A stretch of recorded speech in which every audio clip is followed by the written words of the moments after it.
BBC having to fire a couple people. They received a demand letter for $1 billion from Trump's lawyers related to potential defamation suit, all because of this clip. And I'll show this clip in just a minute. Hi guys. This is pretty much been Jonathon Daily.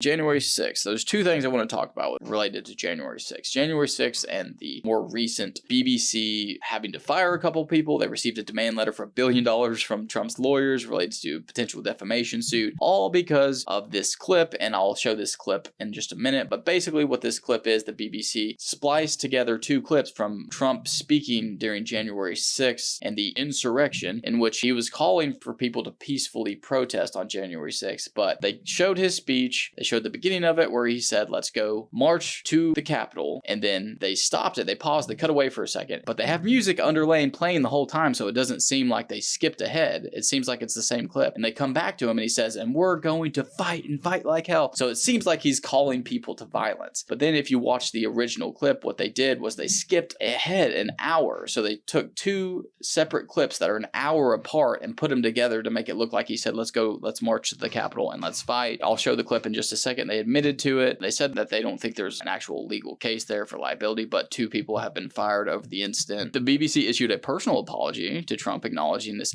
error of judgment. Yeah, I'm sure it was an error. Two senior BBC executives resigned in the backlash. The director, General Tim Davie, and news chief, Deborah Turnus. And here's the clip. I'll show you guys, and let me see what you think.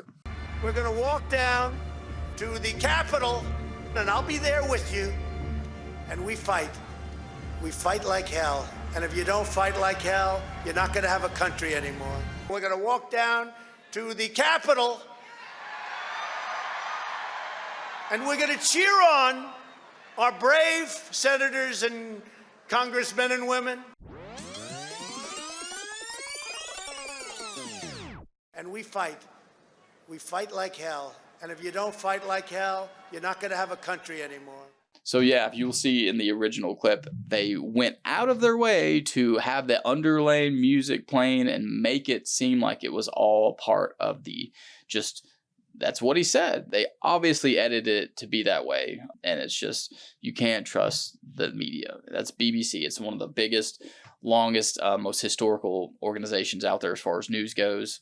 And yeah, they're trash. They're absolutely just twisting the truth out there. For the latest in case updates, legal tips, news, and politics, make sure to like us on Facebook, follow us on Instagram and our other socials, and above all, subscribe on YouTube to get your dose of excellence on a daily basis.